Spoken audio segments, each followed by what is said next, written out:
पत्नी मेरे साथ आई है, इसमें जो है प्रतिदिन आपका कथा सुनती है, हर कुछ सुनती है, लेकिन इसको बार बार करने के बावजूद भी इस सुबह सब काम कर और के 1-2 बजे नहाती है, उसके बाद पूजा करती है।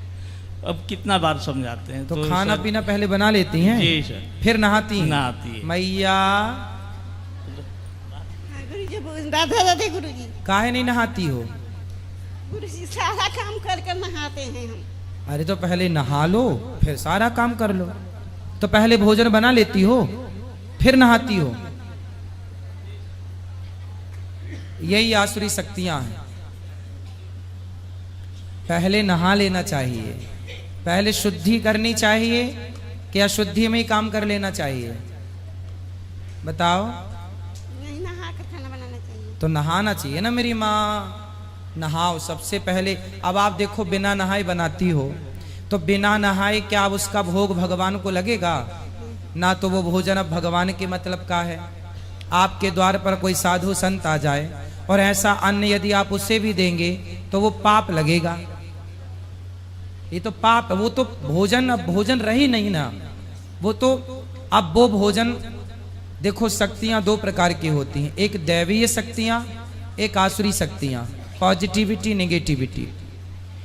जो आप अशुद्धि से कार्य करते हैं, जैसे आदमी खाता है ना, बोलो हाँ, तो आपने ध्यान दिया होगा कुछ लोग खाते हैं ना तो जूठन गिरता जाता है, खाते जाते हैं और थाली के नीचे खाते हुए कुछ मुंह से टपक जाए, चावल का एक दाना, रोटी का एक कण टपक जाता है ना, गिर जाता है, हाँ या ना?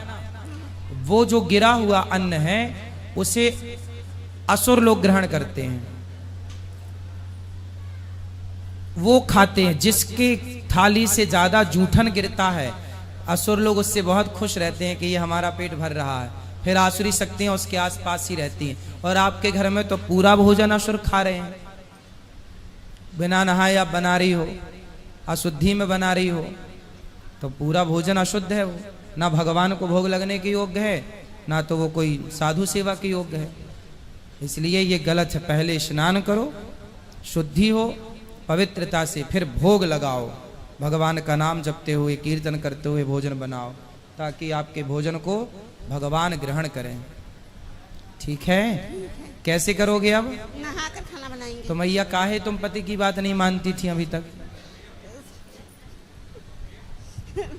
गुरुजी आपकी कथा डेली सुनती है, आपकी हर बात सुनती है, आपके वजह से तो हम तो कहते हैं नहा की बनाओ। उसके बाद में भी मेरे कहने के बाद ही नहीं गाती है। दूसरा इसका आदत है, कोई भी काम करेगी तो बार बार हाथ धोती है।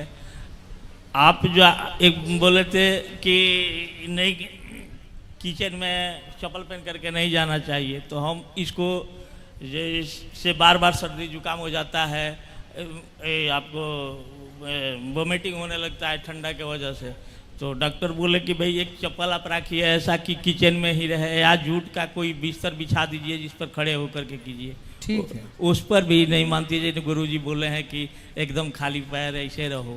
ना ना, कुछ मैंने बोला आप कुछ बिछा लीजिए नीचे, बिछाने में कोई दिक्कत नहीं है। कुछ भी जो कंबल इत्यादि जो भी आप चाहें बिछा लीजिए। और हाथ धुलना अच्छी बात है, पर कोई चीज ऐसे अति नहीं, अति किसी चीज की नहीं, अति नहीं है ना मेरी माँ, अति नहीं। गुरुजी इससे वचन ले लीजिए, ये सब आपकी बात मानेगी नहीं? मैया मानेंगी, अच्छे से रहेंगी, प्रेम से रहेंगी। गा दीजिएगा, मन में बसाकर मूर्ति आप गा दीजिएगा। गा देंगे। कब गाएं? गा दीजिए। हाँ? एक मन में बसाकर मूर्ति गा दीजिए, हमको सुना दीजिएगा। अभी गा दें? अतनी सुप्रिया को राधे राधे बोल दीजिए। किसको? सुप्रिया को। सुप्रिया को राधे राधे। मैया आरती सुन लो।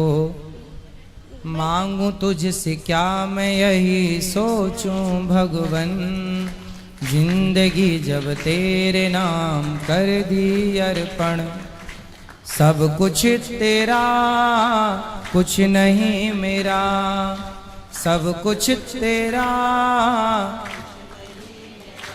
हाँ जिंदगी दया की भीख मांगती, मन में